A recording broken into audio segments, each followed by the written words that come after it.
المرسلين سید المرسلین شفیع ذنوبنا وحبیب قلوبنا وطبیب نفوسنا سیدنا و مولانا ابی القاسم محمد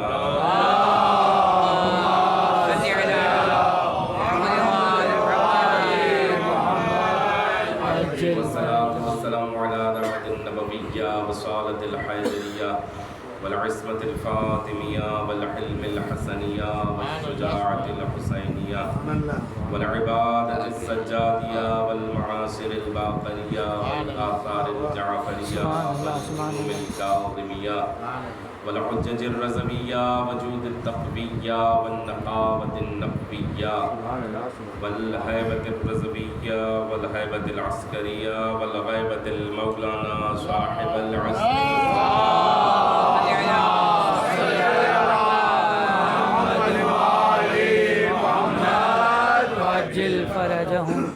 اما بعد قال لولا سنتان لهلك النعمان صلوات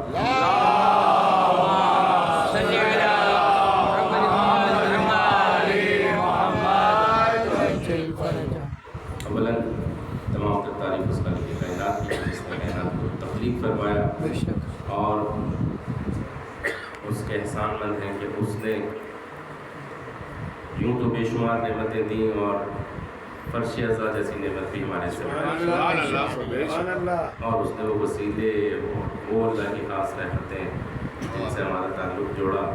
اس سے پہلے کہ میں گفتگو کا آغاز کروں بلکہ کیا گفتگو کروں, یہاں تو فضائل بھی ہو گئے, مسائل بھی ہو گئے, حالات حاضرہ بھی ہو گئے اور علماء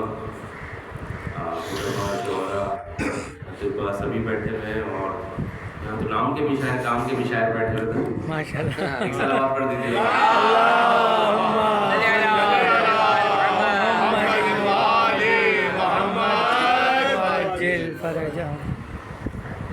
ایک مشہور معروف جملہ آپ کے خدمت میں پیش کیا, کہا کہ لولا سنتان لہلک النعمان, اگر یہ 2 سال نہ ہوتے تو نعمان ہلاک ہو جاتا. اگر یہ 2 سال نہ ہوتے تو نعمان ہلاک ہو جاتا. یہ نعمان کون ہے اور یہ کون سے 2 سالوں کی بات کر رہا ہے؟ نعمان اپنے فقہ کا امام, مسلمانوں کی جو 4 فقہ ہیں ان کا ایک امام اور امام اعظم کے نام سے معروف. اصلی نام نعمان, اور وہ کہتا ہے کہ اگر 2 سال نہ ہوتے تو میں ہلاک ہو جاتا. وہ کون سے 2 سال تھے؟ وہ 2 سال وہ تھے جو اس نے امام جعفر صادق علیہ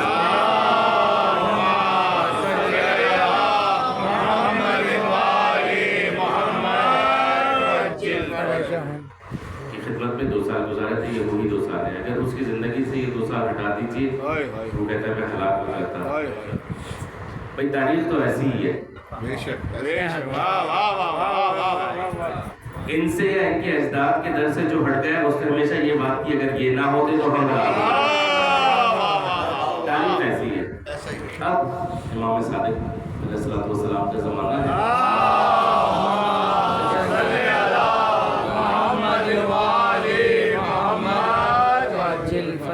مولا کا جو زمانہ ہے وہ ائمہ کی تاریخ میں واحد زمانہ ہے جس میں امام کو اسپیس زیادہ ملا کہ امام دین کا کام کر سکیں اور تبلیغ کر سکیں, وہ پیغام ہر جگہ پہنچا سکیں. اور اس زمانے میں امام صادق علیہ السلام نے یونیورسٹی بنائی. یونیورسٹیز آپ آج دیکھ رہے ہیں وہ اس کی بنیاد امام ہے. اور امام کے کچھ شاگرد ہوتے تھے اور ان کے شاگردوں نے بھی اپنی اپنی یونیورسٹیز بنا دی. ایک بندہ 4-4 ہزار طالب علموں کو لے کر بیٹھتا تھا اور درس دیتا تھا. کمال یہ ہے کہ آپ جس سے جو سیکھیں اس کو اسی طرح آگے پہنچا دیں. یہ نہیں ہے کہ آپ نے سیکھنے کے بعد اپنی دکان کھولی, آپ اپنا حساب کتاب لے کر بیٹھ گئے, سیکھا کسی سے اور بتایا کچھ. یہ تو بہت کچھ ہوتا رہا زمانے میں. لیکن آپ دیکھیے کہ امام کے پاس ہر طرح کے لوگ آتے ہیں. ایک وہ ہے جو کسی خاص مقصد سے آتے ہیں, کسی خاص مطلب سے آتے ہیں. ایک وہ ہے جو محبت اور عقیدت سے آتے ہیں. کہا ہے نا ایک شخص مولا کا خاص, لیکن مولا زمانہ بڑا تنگ کرتا ہے. دعا کریں کہ میرے پاس بھی کچھ آتا ہے، مولا مجھے بھی کچھ عطا کرتے ہیں، یہ لوگ مجھے غریب غریب کہہ کے تنگ کرتے ہیں۔ فرمایا کیا کہتے ہیں؟ کہتے ہیں کہ تمہارے پاس دولت نہیں ہے، تم غریب ہو، پوچھا ہم سے محبت ہے؟ مولا آپ سے تو محبت اتنی ہے، مولا آپ کے لیے اپنی جان دے سکتا ہوں۔ فرمایا اتنی دولت کے بعد بھی کچھ اور چاہیے؟ تو جن کے چاہنے والوں کے پاس محبت ہو وہ کس چیز سے پریشان ہو۔ پر امام کی زندگی دیکھیں، ہمارے یہاں کیا ہوتا ہے کہ ہم نے جب تاریخ کی بات کرتے ہیں، اور اس کو میں آپ سب کی جو ہے توجہ اس طرف دلانا چاہتا ہوں کہ اس طرف توجہ دیجیے کہ جب ہم کسی بھی امام کی بات کرتے ہیں، مولا علی کی بات کرتے ہیں، تو اچھا میرے جملوں کو ذرا سمجھیے گا کہ میں کیا کہہ رہا ہوں، کبھی کبھار جملے کسی اور معنی میں لیے جاتے ہیں۔ امام علی علیہ السلام ایک فائٹر کی حیثیت سے آپ کو ملیں گے۔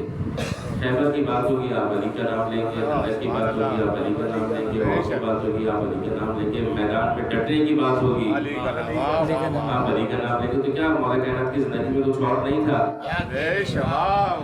بات نہیں ہوتی۔ اسی طرح امام حسن علیہ السلام کی جب بات ہوگی تو ان کی صلح کی بات ہوگی، تو کیا امام نے لڑائی نہیں کی تھی، جنگیں نہیں ہوئی تھی؟ امام حسین کی بات ہوگی تو صرف لڑائی کی بات ہوگی، تو باقی زندگی کیا ہے؟ اسی طرح امام جعفر صادق علیہ السلام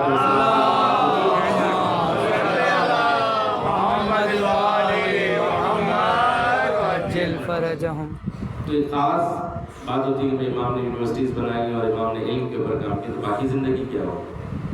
کوشش کریں کہ ہم جب امام کی بات کریں، کسی بھی امام کی بات کریں، تو مختلف پہلوؤں سے بات کریں، کیونکہ امام کی شخصیت جو ہوتی ہے وہ صرف ایک پہلو کی نہیں ہوتی، ہم ایک ہی پہلو پر بات کر رہے ہوتے ہیں، یا شاید ہم نے ان چیزوں کو بیان نہیں کیا، یا ہم نے ان چیزوں کو پڑھا نہیں، محسوس نہیں کیا، لیکن امام کی شخصیت میں بہت سے پہلو ہوتے ہیں۔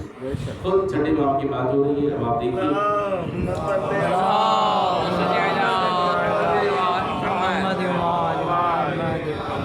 کبھی کبھار ان باتوں میں جو ہے وہ علم کے اتنی آپ کہہ لیں کہ سمندر کہہ لیں، سمندر بھی بہت چھوٹا لفظ ہو جائے امام کے۔ ایک شخص نے کہا کہ مولا ایک ملحد ہے جو کہتا ہے کہ بھئی اللہ اگر بناتا ہے تو کیا کمال ہے، میں بھی خالق ہوں۔ فرمایا خالق؟ کس طرح کا خالق؟ کہا جی وہ کہتا ہے کہ میں نے کچھ ایک برتن کے اندر کچھ چیزیں ڈالی یا پانی اور مٹی ڈالی جسے کیچڑ کہتے ہیں، اس کے بعد وہاں سے کیڑے بن گئے، تو یہ میں نہیں بنائے۔ ابھی سارے پریشان، کسی کے پاس جواب ہی نہیں ہے کہ کیسے بنائے اس نے اور کیوں بنائے۔ فرمایا کہ لے آؤ ہمارے پاس، پوچھے تو صحیح۔ کہا جی تم کہتے ہو کہ تم بھی خالق ہو؟ ہاں میں خالق ہوں۔ کہا دلیل؟ میں نے بنایا ہے۔ فرمایا بنایا ہے؟ کہا ہاں بنایا ہے۔ پوچھا تعداد کتنی ہے؟ کیا بات، سبحان اللہ سبحان اللہ، سبحان اللہ۔ کتنی ہے؟ پریشان، کچھ بھی کوئی نمبر بتا دیا ہوگا جلدی میں۔ جب بتا دیا تو فرمایا کہ یہ بتاؤ کہ ان میں نر کتنے ہیں اور مادائیں کتنی ہیں۔ اب گھبرا گیا، جی تم خالق ہو تو تمہیں یہ بھی پتا ہوگا کہ نر کتنے ہیں، مادائیں کتنی ہیں۔ اچھا اگر تم خالق ہو تو جو مشرق کی طرف جا رہے ہیں انہیں مغرب کی طرف لوٹا دو، اور جو مغرب کی طرف جا رہے ہیں انہیں مشرق کی طرف لوٹا دو۔ یہاں بھی بڑا پریشان ہو، لیکن نہیں یہ تو میرے بس کی بات نہیں ہے، میں نے تو صرف بنایا ہے۔ دلیل؟ کہا جیسے انسان پیدا ہوتا ہے، ماں باپ پیدا کرتے ہیں اور پھر ان کی مرضی کچھ بھی کرے۔ نہیں مرضی نہیں ہے، دیکھو مرضی تب ہوگی جس نے پیدا کیا ہے، جب چاہے مار دے، وہ مرضی نہیں۔ اچھا کیڑے کی طرف آ گئے تو آپ دیکھیے کہ تاریخ اور یہ سارے واقعات جو گزرتے ہیں وہ کس طرح گزرتے ہیں۔ حضرت سلیمان نبی اللہ کے ایسے نبی جنہوں نے ایک وقت میں پوری دنیا پر تو کیا ہواؤں پر چرند پرند سب پر حکومت کی تھی، اور ایسی حکومت کے سب ان کی دسترس میں تھا۔ یہاں تک روایات میں کہ ان کا جو قانون جو اڑتا تھا، جو مسند ان کی اڑتی تھی وہ 30 میٹر پر تھی یا 30 میل پر تھی، 3 میل پر تھی۔ اتنا بڑا اس پہ سب سے پہلے جو ہے نبی بیٹھے ہیں، اس کے بعد وزراء بیٹھے ہیں، پیچھے جنات بیٹھے ہیں، اوپر پرندوں نے جو ہے وہ جھنڈ کے جھنڈ وہ نبی کے ساتھ اڑا۔ تو کیا عالی شان حکومت ہوگی۔ اور ایک دفعہ چلتے چلتے وادی نمل سے گزرے۔ وادی نمل سے کیا گزرے وہ قصہ بڑا مشہور ہے، قرآن کا آپ سب جانتے ہیں، میں اس طرف نہیں جا رہا ہوں کیونکہ اب یہ بات کیڑے کی نکلی، یہ بات آگے سن لیجیے۔ جانے لگے تو ایک ہدہد نام کا پرندہ آیا ان بچوں کے لیے بیان کر رہا ہوں. اور کہنے لگا کہ یا نبی اللہ، اب نبی اتنے بڑے جو ہے وہ حکومت لے کر بیٹھے ہوئے، انٹرنیشنل حکومت ہے، کوئی مذاق تو ہے نہیں. اچھا ایک دفعہ دیوار پر دیکھ کر کہا کہ حدود نظر نہیں آ رہا. مجھے یہ بتائیے کہ آپ سب ادھر بیٹھے ہوئے اور ہم روزانہ ایک مجلس میں شرکت کر رہے ہو، ایک نہ آئے تو ہم کیا کہیں گے؟ کچھ بھی نہیں کہیں گے. پتہ نہیں کوئی آیا کوئی نہیں آیا. نبی نے دیوار پہ دیکھ کر کہا آج حدود نہیں آیا. کچھ نبی کے حواس سمجھ میں آ رہے ہیں. نبی نے دیکھ کر کہا کہ حدود نہیں آ رہا، اس کا مطلب ایک ایک کو جانتے ہیں، ایک ایک کو جانتے ہیں کہ کون آ رہا ہے کون نہیں آ رہا. اتنے میں حدود بھی اڑتا آ گیا، اڑتا ہوا آیا اور کہنے لگا یا نبی اللہ آج ایسی خبر لایا ہوں کہ آپ سنیں گے تو حیران ہو جائیں گے. اچھا یہ نبی کو حیران کر رہا ہے. آپ سنیں گے تو حیران ہو جائیں گے. کیا خبر ہے؟ کہا جی آپ کی حکومت ہے، عبادت اللہ کی ہوتی، لیکن آگے ایک علاقہ ہے جہاں پہ ایک ملکہ رہتی ہے جس کا نام بلقیس ہے، سبا کے نام سے علاقہ ہے. میں بہت جلدی سے جا رہا ہوں، یہ آیتیں سب قرآن کی جن کا ترجمہ اور تشریح ایک ساتھ ہے. وہاں یہ لوگ سورج کی پوجا کرتے ہیں. کہا حدود جانتے ہو کہ اگر ہمارے سامنے غلط بات کی تو کیا ہوگا؟ وہ پرندہ تھا، وہ بھی جانتا تھا کہ نبی کے سامنے جھوٹ نہیں بولنا چاہیے. اس نے کہا یا نبی اللہ تحقیق کروا لیجیے. تحقیق ہو گئی، سب کچھ ہو گیا. اس کے بعد جب یہ سلسلہ ہوا اور حدود خود ہی خط لے کے گیا ملکہ بلقیس کے پاس، وہ خط پہنچا. اس کے بعد نبی نے ایک لشکر بنایا، لشکر لے کر چلے. راستے میں وادی نمل پر پہنچے، جو کیڑے کی بات ہو رہی تھی. وادی نمل پر پہنچے تو دیکھا کہ چونٹی ڈھونڈ جا رہا، بلکہ بارات جا رہی ہے.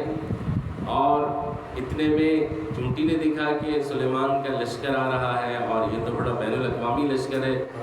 قرآن نے اس بات کو لکھا. اس نے اپنے ڈھونڈ سے کہا کہ جلدی کرو، نکلو یہاں سے، کہیں سلیمان تمہیں روند نہ ڈالے، یہ اتنا بڑا عالیشان لشکر ہے. نبی آگے بڑھے، پیچھے لشکر کو روکا اور فتبسم ضاحکا من قولها، نبی اس کی بات سن کر مسکرائے. اتنی دور سے مسکرائے. کیا بات ہے. یہ سن کیسے رہے تھے؟ یہ نبی کے حواس ہے. دیوار پہ دیکھا تو کہنے لگے حدود نہیں ہے. دور سے چونٹی کی بات سنی تو فتبسم ضاحکا من قولها. لوگوں کو آج تک سلیمان نبی سمجھ میں نہیں آیا کہ کیسے دیکھا، کیسے بولا، کیسے سنا. جب سلیمان دور سے سن سکتے ہیں تو آقا سلیمان مدینے سے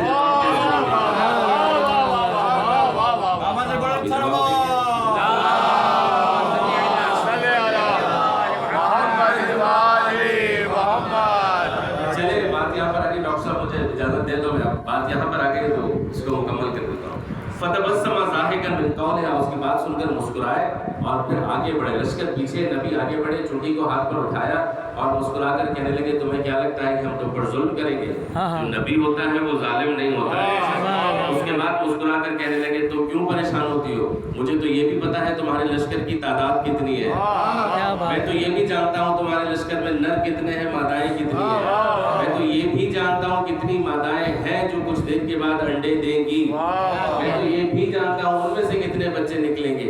اتنے میں پیچھے آصف ابن برقیہ لشکر کے سردار پیچھے کھڑے ہوئے اور دور سے کہہ رہے یا نبی اللہ چونٹی سے کیا باتیں ہو رہی ہیں؟ یہ آپ کی مرضی ہے. سبحان اللہ، سبحان اللہ. یا نبی اللہ چونٹی سے کیا باتیں ہو رہی ہیں؟ اس کو کیسے پتا چلا چونٹی سے باتیں ہو رہی ہیں؟ یہ نبی کا جانشین ہے. سلیمان نبی کا جانشین ہے. دور سے کہہ رہا ہے یا نبی اللہ چونٹی سے کیا بات ہو رہی ہے؟ چلے نبی کے جانشین کو تو چھوڑیے کہ میں یہاں پہ کسی چونٹی یا چھوٹے سے کیڑے کو رکھ کر بات کروں. وہ پیچھے والے کہیں گے مولانا سب خیر خیریت ہے. ہوگا نہیں ہوگا. کہہ رہے ہیں کیا باتیں ہو رہی ہیں اپنے ہاتھ کو دیکھ کر اور ایک دوسرے سے تبصرہ شروع ہو جائے گا آج مولانا فارغ ہو گئے.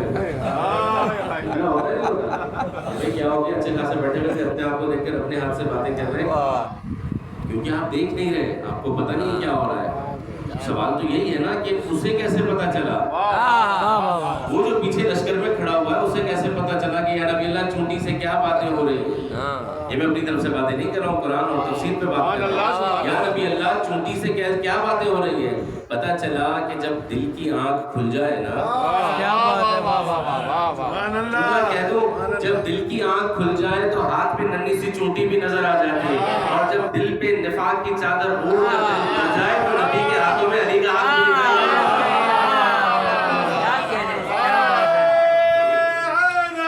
سبحان اللہ سبحان اللہ صلی اللہ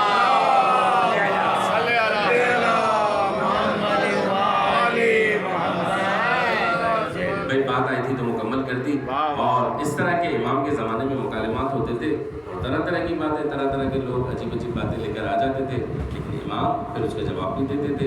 ایک شخص آیا کہنے لگا کہ آپ اٹھتے کیوں نہیں, آپ جہاد کیوں نہیں کرتے, آپ لڑتے کیوں نہیں؟ کس سے لڑنا ہے؟ لڑنا کس سے؟ یہ سارے آپ کے دشمن ہیں, آپ کے ساتھ طرح طرح کی باتیں. سہل نام ہے, خراسان سے آیا ہے. خراسان سے جو سہل آیا اس نے یہ ساری باتیں کی. مولا نے فرمایا سامنے تنور جل رہا ہے, جا کے اندر بیٹھ جاؤ. مولا فرمائیں گے کیا؟ یہ الفاظ ہے. مولا فرمائیں گے کیا؟ امام ابھی گفتگو کر رہے ہیں, اتنے میں ہارون آ گیا اور ہارون سے کہا ہارون اندر چلے جاؤ. وہ چلا گیا. اس نے اچھا بغل میں چپلیں لے کر آ رہا ہے, چپلیں چھوڑی اور فوراً بس سنا اور کود گیا. امام اس کے ساتھ بیٹھے ہوئے خراسان کی باتیں کر رہے ہیں اور خراسان کے حالات کیسے ہیں, کیا ہوا, کرتے کرتے اس کے دل کی دھڑکن بڑھ رہی ہے. میں تو بچ گیا, وہ چل گیا بیچارہ, مر گیا. امام دل کی کیفیت کو جانتے ہیں. ہاں, دل کی کیفیت کو جانتے ہیں. جب کافی دیر گزر گئی, پورے خراسان کے حالات بیان ہو گئے, فرمایا جا کے دیکھو, جل گیا, مر گیا, کیا ہوا؟ اب اس کی ہمت نہیں ہوئی, کیا جا کے دیکھو؟ گیا, قریب جا کے دیکھا کہ تنور میں وہی ہارون جو جلتے ہوئے انگاروں پر بیٹھا تھا, پھولوں پہ بیٹھا ہوا تلاوت کر رہا تھا. یہ تو فضائل ہو گئی, یہ تو بات ہوگی. اگلا جملہ سنیے نا. فرمایا خراسان میں ان جیسا کوئی, اس جیسا کوئی ایک بندہ بھی ہے نہیں, اس کے جیسا کوئی نہیں. پھر کس کے لیے نکلو, پھر کیوں نکلو, پھر کس لیے تلوار اٹھاؤ؟ آج بھی یہی مسئلہ ہے, آج بھی یہی مسئلہ ہے. کوئی ایک ایسا ہے, یہ جو بھی اسلامی ممالک کی بات ہو رہی تھی, اس ہارون کے علاوہ کوئی ایسا ہے جو اٹھے اور کہے کہ مولا آگے بڑھیے, ہم آپ کے ساتھ ہیں نا. بھائی مسئلہ تو یہی ہے نا, امام جب آئیں گے تو کس کے لیے آئیں گے؟ خود امیر کائنات مولا مشکل کشا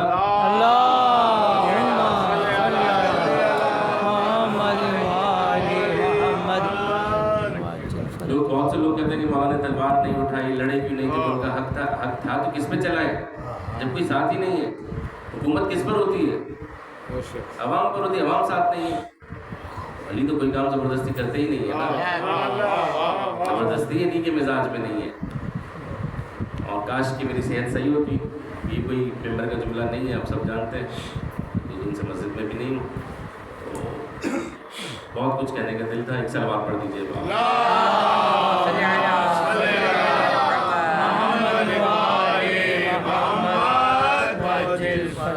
تو جب امام کا زمانہ تھا, ہر طرح کے لوگ آتے تھے, طرح طرح کی چیزیں لے کر آتے تھے, طرح طرح کے سوال کرتے تھے. ایک شخص نے کہا کہ بتائیے, سلوات پڑھ دیجیے.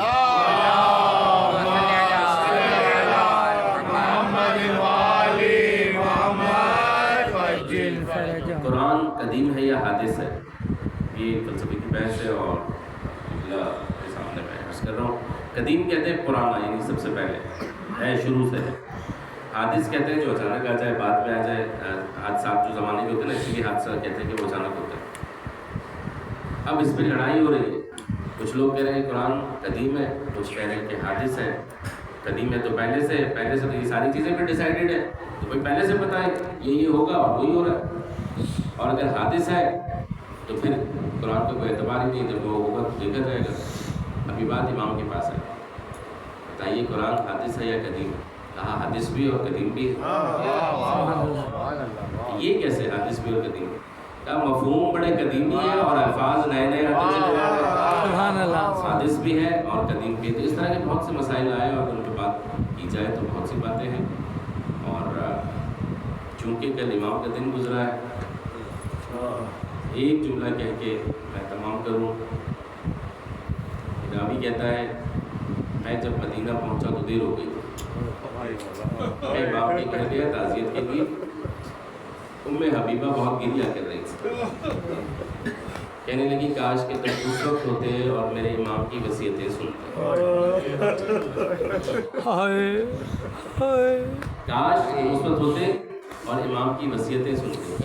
کہتا ہے بڑا اشتیاق ہوا اور میں نے پوچھا کہ امام نے کیا وصیت فرمائی. کہنے لگی کہ امام نے فرمایا کہ پہلے میرے اقربا کو جمع کرو، اور سب کو جمع کیا گیا، کوئی ایک بندہ ایسا نہیں تھا جو موجود نہ ہو۔ اور امام نے ایک جملہ فرمایا کہ جو نماز کو ہلکا سمجھتا ہے وہ ہم میں سے نہیں، وہ ہماری شفاعت کا انتظار نہ کرے۔ چھٹے امام ہے، دنیا سے جا رہے، ہم جو شفاعت کا انتظار کرتے ہیں نا، اور امام ہی فرماتے ہیں، شفاعت کا تو مولا ہی فرماتے ہیں، جو نماز کو ہلکا سمجھتا ہے وہ انتظار نہ کرے۔ زہر دے دیا گیا میرے امام کو۔ عجیب حالت ہے کہ سب بیٹے بیٹیاں جمع ہیں، امام موسیٰ کاظم تشریف لائے، بابا کے سر آغوش میں رکھا، اس کے بعد ایک جملہ فرمایا، اِنَّا لِلَّهِ راجعون۔ امام موسیٰ کاظم گریہ کر رہے ہیں، اور کیوں نہ کریں، یہ یتیم ہو گئے امام موسیٰ کاظم علیہ السلام۔ اس کے بعد تجویز و تکفین، اس کے بعد امام نے جنازہ اٹھایا، میرے چھٹے امام کا جنازہ ہے، ہزاروں شاگرد جنازے میں موجود ہیں، بڑی شان سے جنازہ چلا، امام موسیٰ کاظم گریہ کرتے ہوئے قبرستان کی طرف بڑھے، وہ جنت البقیع کا قبرستان جس میں آج رونقیں نہیں ہیں، میرے چھٹے امام اس قبرستان میں موجود ہیں۔ اللہ جانے کس شان سے امام کا جنازہ اٹھا، لیکن تھوڑا سا کچھ عرصہ پہلے 60-61 ہجری میں چلے جائیے، کیسے دفناؤ، کیسے دفنائے، جس کے ہاتھوں میں زنجیریں ہوں، جس کے ساتھ ماں بہنیں چل رہی اور سروں پر بجانا ہو، اور وہ کیسے اپنے بابا کو دفنائے کہ جس کے باپ کا آئے سنیں گے کہ جب ابن زیاد کے پاس 10 لوگ آئے اور کہنے لگے کہ ہمیں انعام دیجیے، ابن زیاد کہتا ہے یہ کون ہے جو انعام کی لالچ میں آئے، آگے بڑھ کر کہنے لگے نحن رززنا صدر بعد الظہر، اپنے حسین کے جسم کے اوپر گھوڑوں کو دوڑا دیا، جب حسین کی پشت پہ دوڑا چکے تو حسین کے سینے پر گھوڑے دوڑائے، حتیٰ حیات یہاں تک کہ حسین کی پسلیوں کو مسمار کر دیا۔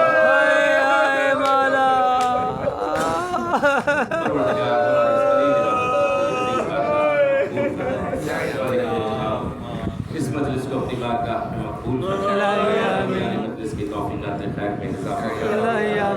پروردگار امام صادق علیہ السلام سے کے مکتب سے ہم سب کا تعلق ہے، مالک دو جہاں، مولا کے مکتب پہ قیامت تک چلنے کی توفیق عطا فرمائے، ہماری زندگی امام علی علیہ السلام پر کے اصولوں پر گزارنے کی توفیق عطا فرمائے، راہ امام حسین علیہ السلام پر چلنے کی توفیق عطا فرمائے، مملکت پاکستان و ایران کو سربلند فرما، خبیثوں کی شر سے محفوظ فرما، یہود و نصارہ کے شر سے محفوظ فرما، آخری حسین کے ظہور میں تعجیل فرما، ہمیں امام کے حقیقی آوان و انصار میں شامل فرما، سورہ فاتحہ سے شباب حسین نقوی سے فساد حسین نقوی سے نوار فاطمہ نقوی بنت سے امین حسین نقوی سیدنا ہند پروین نقوی بنت سے شباب حسین نقوی سے جمیل حسین نقوی سے امین حسین نقوی سیدہ نسیم بانو بنت سے نقدر بنت سے نقدار حسین سیدہ فاطمہ بنت سے فساد حسین، تمام مرحومین مومنات